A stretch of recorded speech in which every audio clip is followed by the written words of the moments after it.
Greetings War Thunderers, this is Longshot with you again, and in this video I'm going to up-tier the A6M2-N in arcade.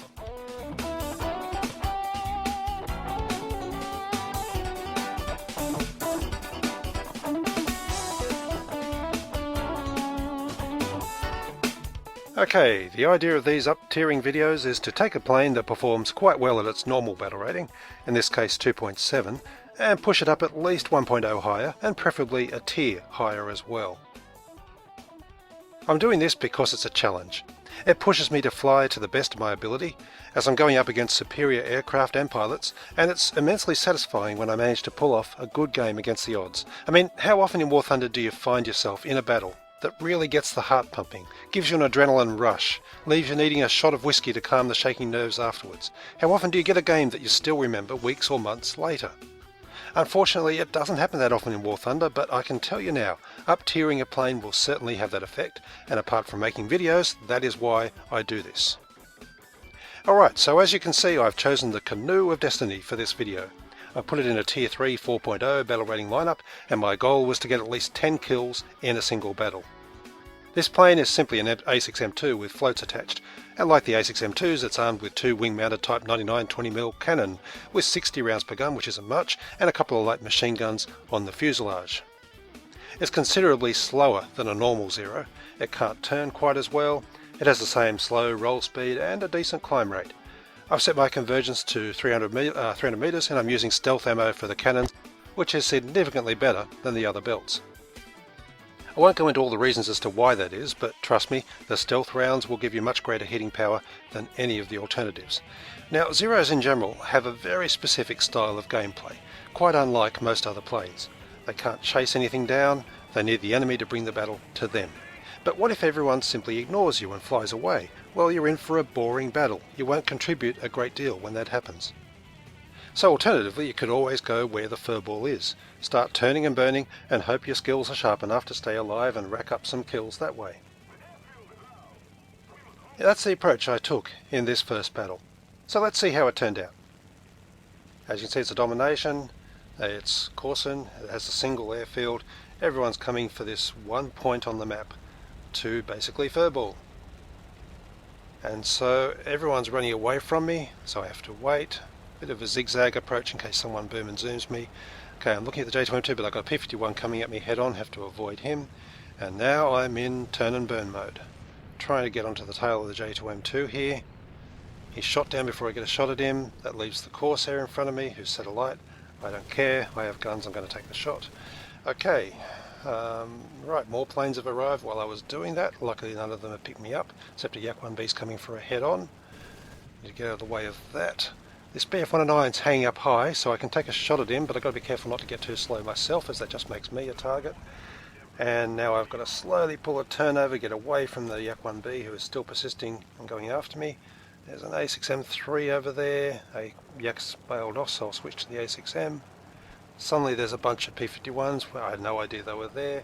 Because the whole thing is, when you're turning and burning, you can't see what's going on. You're just reacting to whatever's under your nose. And eventually I'm taken out by a plane I never even saw. Which is not surprising given the sheer volume of planes to keep track of in a furball. Here's another domination battle in which I tried a different approach. I tried to hang back and engage at the fringes, always close to friendly support, rather than dive into the middle. And attacking opportunities were few and far between, which is why I took my life in my hands with a pass at that B-17. And sooner or later I was sucked into a dogfight. In this case a Yak-9M looked like a very promising target here, although there was a KI-84 hanging around as well. The problem is, as soon as I engage, if it's not quick and clean, I'll be at great risk of being taken out by any passing high-speed interceptor. And I failed to kill the Yak on my initial pass, which leaves me on his tail, trying for another shot but stymied by his skillful use of his superior roll rate. And this is taking far too long. I can't look around elsewhere or I will lose him.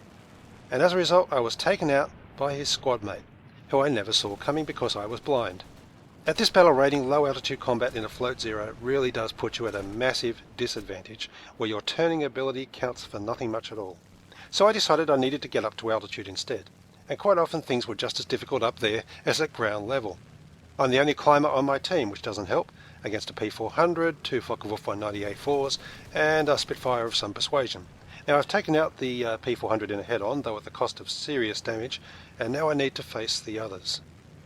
I got rather lucky with that P400. I really can't expect to defeat two 190s in two more head-ons. But like it or not, they're going to attack me. I can't run away or outclimb them. I have no choice, I have to face the music. So here we go. Just a hit. Now the question is whether he's going to try and turn fight. No, looks like he's extending out of range, which is of course what he should do.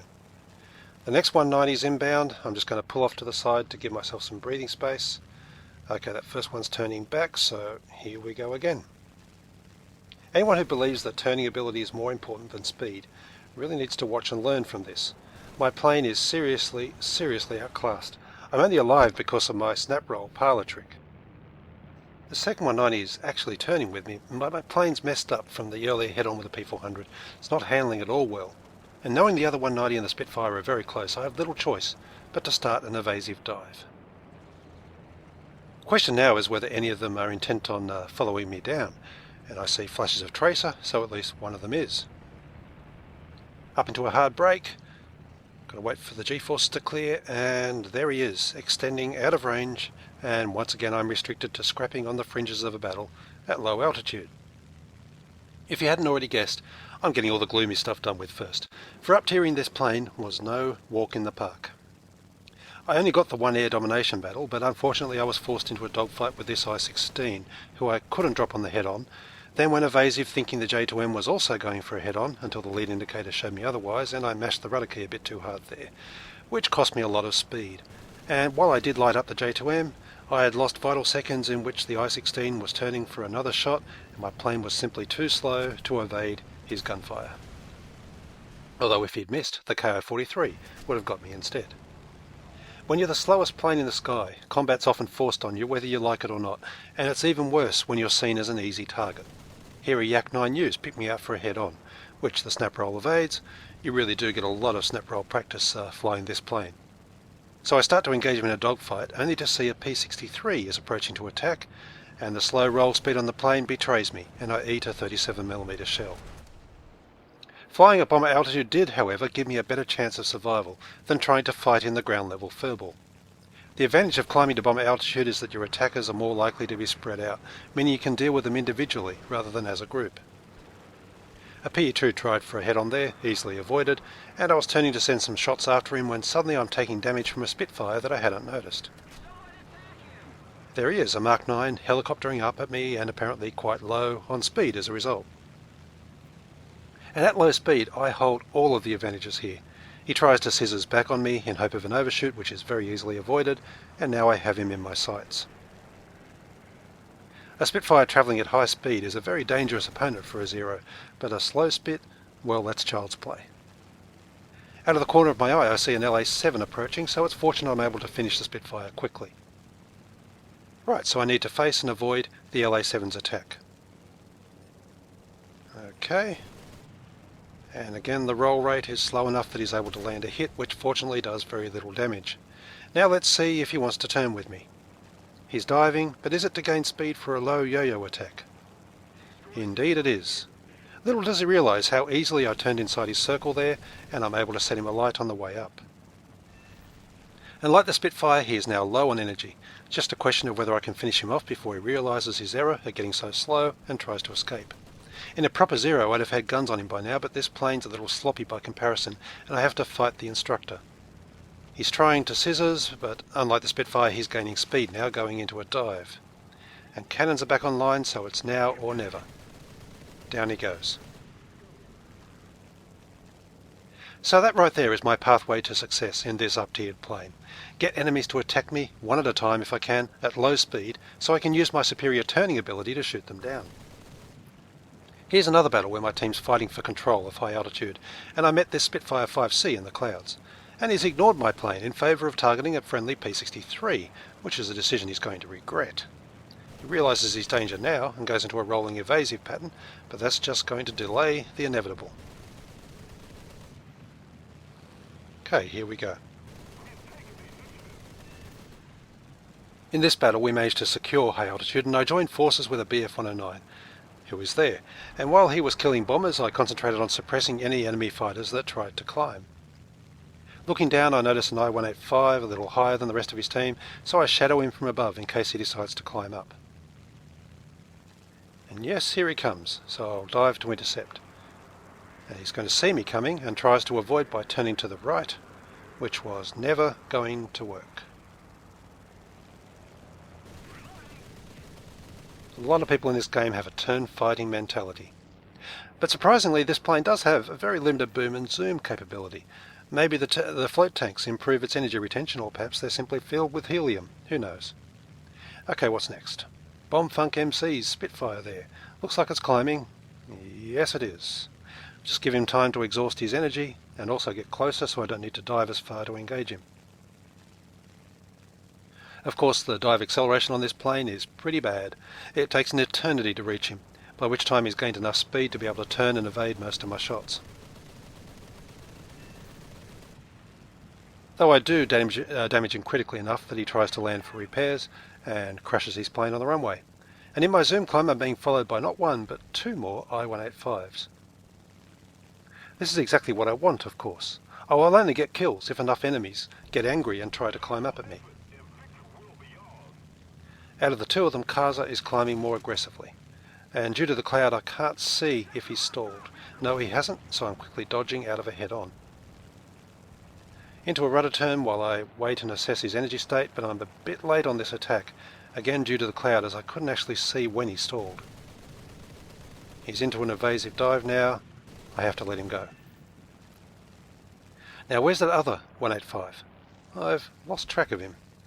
I can't see him anywhere, though I'm not doing a full 360-degree scan. And I have to keep a close eye on Kaza in case he tries to do a helicopter attack. And in doing so I failed to spot an LA7 over there that had climbed through the cloud in the middle of the battlefield. Anyway, Kaza is now climbing again. Once more I'm giving him time to lose energy before I attack, and suddenly I'm taking fire from that LA7 that I hadn't seen. So straight into an evasive snap roll, and then I land a bunch of shells into Kaza that somehow doesn't get the kill. Then I'm looking to zoom climb. More red tracer flicking past. The other 185 sniping at long range. Into a wing over rudder turn, and I have him on toast. It's unfortunate I failed to shoot Kaza down, but for now I have to let him go, as I've spotted the LA7. He has an altitude advantage on me, which means he'll be faster as well, so I'm going to drop the nose to keep my speed up. I do not want to be too slow going into a snap roll. Sure enough, here comes the attack, and I half expected to eat a bunch of cannon shells there. But somehow I survive, and now I hit the wrong roll key and miss a chance of scissoring back onto him as he extended away. But look, he's decided to turn fight. And that could have cost his plane right there. But I'm unfortunate I didn't get the kill, and now he's going to go into the same vertical dive and climb maneuver as the LA7 in the earlier battle. It must be something they teach in LA7 pilot school, I guess. Anyway, I had quite a few battles like this where I got 4 or 5 kills, but I simply could not get a game that lasted long enough to approach the 10 kill goal I'd set for myself. What I really needed was a good long air domination battle, but I only got that one, the one I showed earlier where I was trapped and shot down during the fight for altitude supremacy. I also needed a battle where at least one, or preferably 2 or 3, players were enraged at being shot down by a ridiculous looking float zero and made it their mission in life to seek revenge.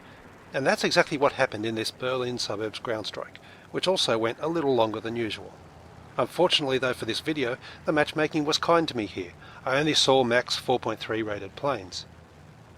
Yes, I would have much preferred showing a 10 kill battle against Yak 3Ps and Focke-Wulf 190D9s, but I simply could not get a long enough battle against those kind of lineups. As you can see, I've been climbing at a bit of an angle to the battle, and by the way, the Float Zero can reach around 3,700 metres from a 2,000 metre spawn in 2 weps, which isn't bad at all for a 2.7 rated plane.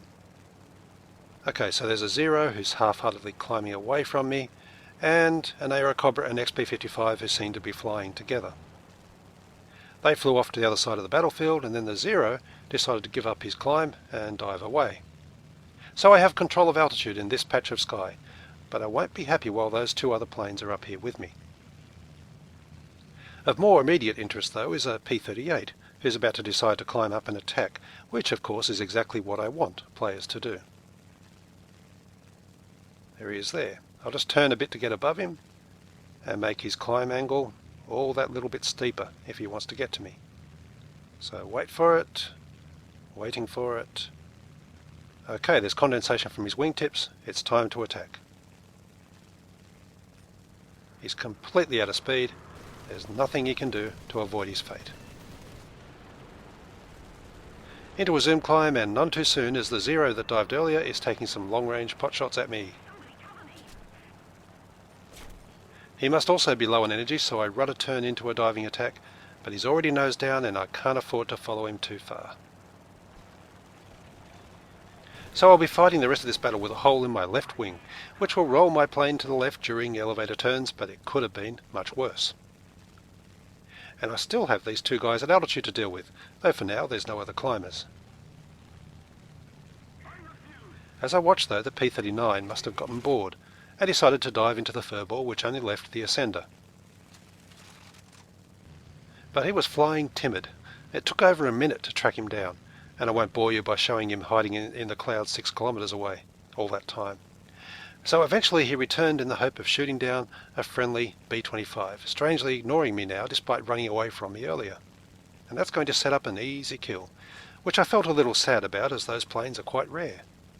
In fact, I'd really like to make a video on the Ascender, but I don't have nearly enough Gold Eagles and there's no way I'm paying that much money for such a plane. Okay, so with that I have control of altitude, and yes, it was a lot easier than in some of the other battles that I showed you. I need to use this advantage to get another 8 kills if I can, starting with this climbing A6M2. And I'm just climbing to make sure he can't get guns on me. I'm tracking him, waiting for his energy to be depleted, and now I have him. On equal footing, a normal Zero will outturn a float Zero with ease, but I don't intend to give anyone that opportunity if I can help it. Alright, now there's an enemy Spitfire at altitude, but he's not flying toward me just yet. Indeed, it seems that he too is trying to get to that B-25. As I head in his direction though, I notice the XP-55 pilot is back in a second ascender, and it looks like he's climbing up for revenge. There he is to the right. So as usual, I'm going to fly above him, let him slow down as he climbs, while keeping a constant watch on the Spitfire in case he decides to engage. I'll leave it a second or two longer than I should, which gives the XP-55 a chance to dive. But Roofcat doesn't try to dodge, which lets me line up a shot for kill number 4. And it's not every day you get to shoot down 2 ascenders in the one battle. Checking the Spitfire, he's dived away after all that climbing, back all the way down to ground level. And that's odd to say the least, but welcome to arcade, I guess. BF-109's climbing, but a Thunderbolt's engaging, so I can ignore him. And that leaves this side climbing J2M. For the moment nobody else wanted to climb, and when the J2M saw me, he continued to fly away from me, so I'll skip ahead to where he decided to turn and fight. I aim a little low in this head-on, so I fail to land any hits, and then it's into the usual snap roll, hoping that he wants to dogfight. Now the J2Ms are excellent boom and zoomers with the ability to outturn other interceptor-style fighters, but there's no way on earth it can hang with a Zero in a turning contest. I mean, look how easily I'm getting guns on him here. And he was lucky to survive this pass with only minor damage. He started to initiate a scissors. I would have had him quickly there, but I bailed off because I'd seen a Spitfire approaching. So while the J2M climbs behind me, I'll dodge the Spitfire's attack, and now I have 2 planes to contend with. J2M's slower turning circle means I need to regularly face him and dodge his attacks, while staying above the Spitfire to stop him getting on level terms, and taking a shot at the Spit whenever I get the chance. With its superior turning ability, the Spitfire is my primary target here. I want to hold the J2M off while dealing with the Spit, and then the J2M should be easy to shoot down on its own. And what this video doesn't show is the sweat beating on my forehead now, my rising heart rate, and the unmistakable rush of an adrenaline surge. I am determined to win. I am simply not going to let these guys beat me, if I possibly can. Now I briefly switch onto the high J2M here, not because I had a shot at him, but because it'll take him a bit longer to get guns on me again, and also keeps me above the Spitfire. And it presented me with this nice long shot at him here, and finally the Spit's out of the battle. But still the J2M will have to wait because Roofcat, the revenge-seeking ascender pilot, is approaching in a Hellcat, and it seems I dropped that Spitfire in the nick of time. Even though my cannons were reloading though, I was tempted into targeting the J2M there, which could have proved my undoing. Fortunately for me, he didn't open fire. Okay, so where's the Hellcat? Unlike the Spitfire, he had an energy advantage when he engaged. He should have extended away, but instead he's elected to turn with me. That's going to cost him his plane. So now I can finally turn my attention to the J2M, provided I can dodge another head-on attack. No problem. So, assuming he still wants to dance with me, it's just a simple matter of outturning him now. He's heading into a dive, so perhaps he's decided to cut and run. Let's see. No, he still wants to dance, and he's going to pay the price. Finally, I found I could breathe again. It's for battles like that that I play War Thunder. The minimap still shows an enemy at close proximity. There he is, a climbing 109, arriving rather late for the party.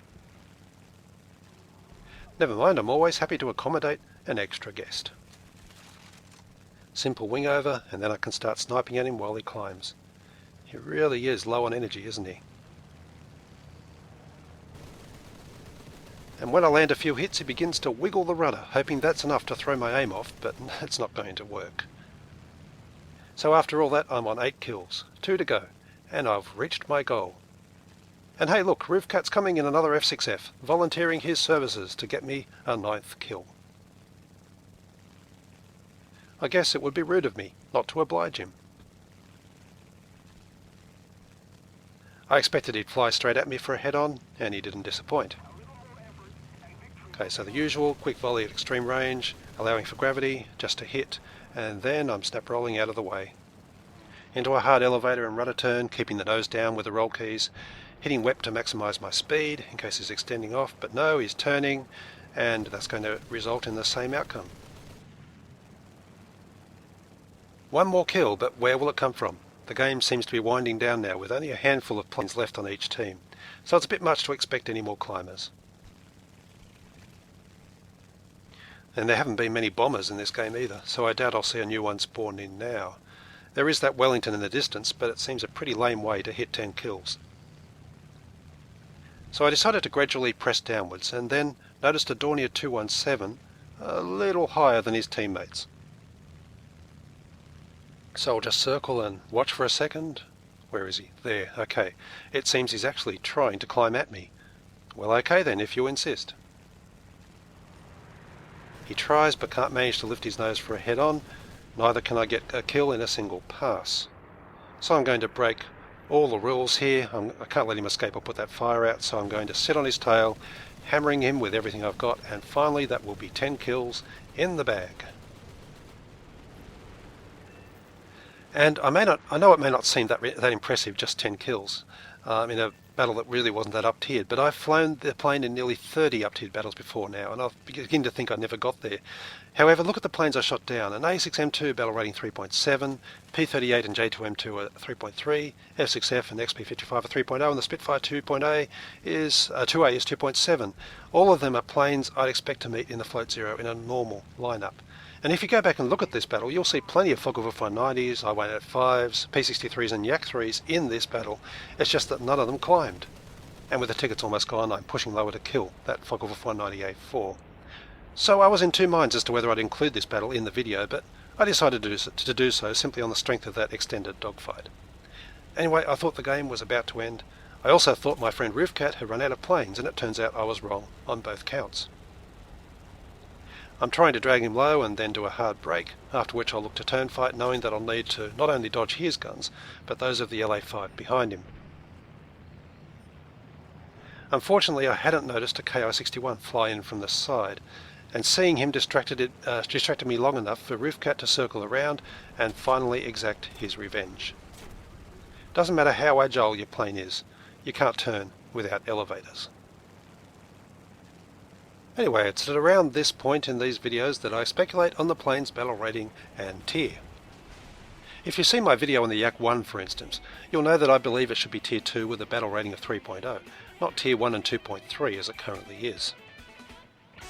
So how about the Float Zero? Well, actually I believe it's pretty much fine at 2.7, maybe 3.0 max. Any higher and its lack of speed becomes a serious handicap. Anyway, I hope you've enjoyed this video. It's meant to be harmless fun rather than a serious guide to the plane, though there are tactics here that'll prove helpful to anyone learning to fly Zeros. I look forward to your comments, as I always do, and as usual, if you'd like to support me in creating these and other videos, you can do so by visiting my Patreon page. The link's on the lower right if you have annotations enabled. Somehow this battle is still going, so I'll end by exacting some revenge of my own on my friend Rifkat, who may have not realised that this plane is equipped with German 150-120 cannons. This is Longshot signing off. Until my next vid, have fun, good hunting, and I will see you in the skies.